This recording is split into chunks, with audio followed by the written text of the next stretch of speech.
ചലച്ചിത്ര അക്കാദമി അധ്യക്ഷ സ്ഥാനം രഞ്ജിത്ത് രാജിവെച്ചത് പുതിയ ചർച്ചകൾക്കാണ് വഴിവെച്ചത്. ബംഗാളി നടിയുടെ വെളിപ്പെടുത്തലിന്റെ അടിസ്ഥാനത്തിലാണ് ഈയൊരു തീരുമാനമെടുത്തത്. കഴിഞ്ഞ ദിവസം മുഖ്യമന്ത്രി രാജ്യസന്നദ്ധത അറിയിച്ചിരുന്നു. താരസംഘടനയായ അമ്മയുടെ ജനറൽ സെക്രട്ടറി സിദ്ദിഖ് ഇതേ രീതിയിൽ, അതായത് സമാനമായ സാഹചര്യത്തിൽ തന്നെയാണ് രാജിവെച്ചിരിക്കുന്നത്. ഇതോടെയാണ് ഇന്ത്യ അറിയുന്ന പ്രഗത്ഭ കലാകാരന്റെ രാജി അറിയിക്കുന്നത്. ഇതോടെ മലയാള സിനിമയിലെ രണ്ട് പ്രമുഖർക്കാണ് ഒരേ സമയം സ്ഥാനം നഷ്ടമായത്. പൊതുസമൂഹത്തിൽ നിന്നുള്ള സമ്മർദ്ദമാണ് രഞ്ജിത്തിന്റെ രാജിക്ക് കാരണമായത്. രാഷ്ട്രീയ നേതാക്കൾ ഉൾപ്പെടെയുള്ളവർ രഞ്ജിത്തിന്റെ രാജി ആവശ്യപ്പെട്ടിരുന്നു. പിന്നെ മന്ത്രി സജി ചെറിയാൻ കുറെ ദിവസങ്ങളായി ഈ ഹേമ കമ്മിറ്റി റിപ്പോർട്ട് പൂഴ്ത്തിവെക്കാൻ കൂട്ടുനിന്ന ഒരാൾ, ഈ റിപ്പോർട്ട് കൃത്രിമം കാണിച്ച് പുറത്തുവരുത്താൻ കൂട്ടുനിന്ന ഒരാൾ, ഇപ്പോഴും വേട്ടക്കാരെ ന്യായീകരിക്കുകയും ഇരകളെ തള്ളിപ്പറയുകയും ചെയ്യുന്ന ഒരാൾ, നിയമപരമായ അദ്ദേഹത്തിന്റെ ഉത്തരവാദിത്വം മറന്നുകൊണ്ട് കേസെടുക്കില്ല, പരാതി തന്നാൽ മാത്രമേ കേസെടുക്കുള്ളൂ എന്ന് പറയുന്ന സജി ചെറിയാൻ ഈ സ്ഥാനം ഒഴിയുന്നതായിരിക്കും നല്ലത്. അദ്ദേഹം ഈ സ്ഥാനത്തിരിക്കാൻ യോഗ്യനല്ല. അദ്ദേഹം സത്യപ്രതിജ്ഞാ ലംഘനം നടത്തി, നിയമപരമായ ബാധ്യതയിൽ നിന്ന്, ഉത്തരവാദിത്വത്തിൽ നിന്ന് ഒളിച്ചോടി ഹേമ കമ്മിറ്റി റിപ്പോർട്ടിൽ പുറത്തുവിട്ടപ്പോൾ വിവരാവകാശ കമ്മീഷൻ പറഞ്ഞതിൽ നിന്നും സർക്കാർ പറഞ്ഞതിൽ നിന്നും വ്യത്യസ്തമായി ആ റിപ്പോർട്ടിൽ കൃത്രിമം വരുത്തി.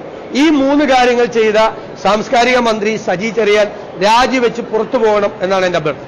യുവനടി ലൈംഗികാതിക്രമ പരാതി ഉന്നയിച്ചതിനു പിന്നാലെ താരസംഘടനയായ അമ്മയുടെ ജനറൽ സെക്രട്ടറി സ്ഥാനം സിദ്ദിഖ് രാജിവെച്ചതോടെ രഞ്ജിത്തിന് മേൽ സമ്മർദ്ദം വർദ്ധിച്ചിരുന്നു. ഹേമ കമ്മിറ്റി റിപ്പോർട്ട് പുറത്തു വന്നതിന് പിന്നാലെയാണ് ശ്രീലേഖ മിത്ര രഞ്ജിത്തിനെതിരെ പരാതി ഉന്നയിച്ചത്. പാലേരി മാണിക്യം എന്ന സിനിമയിൽ അഭിനയിക്കുന്ന സമയത്ത് സംവിധായകൻ രഞ്ജിത്ത് മോശമായി പെരുമാറിയെന്നാണ് നടി ആരോപിച്ചത്. ലൈംഗിക ചൂഷണത്തിന് ശ്രമമുണ്ടായെന്നാണ് നടിയുടെ വെളിപ്പെടുത്തൽ. രഞ്ജിത്ത് രാജിവെക്കണമെന്ന് വിവിധ കോണുകളിൽ നിന്ന് ആവശ്യം ഉയർന്നിരുന്നു.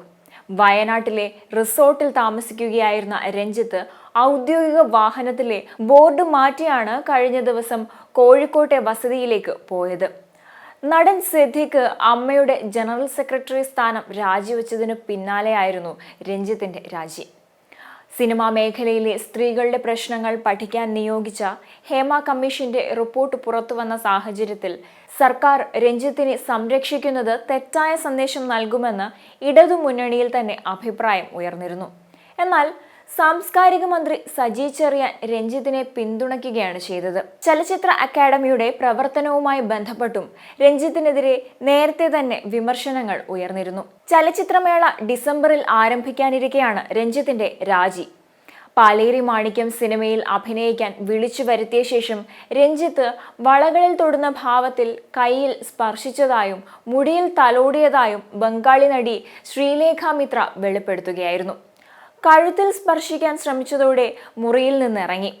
ഇതേ തുടർന്ന് സിനിമയിൽ അഭിനയിക്കാതെ പിറ്റേ ദിവസം തന്നെ മടങ്ങിപ്പോവുകയായിരുന്നു.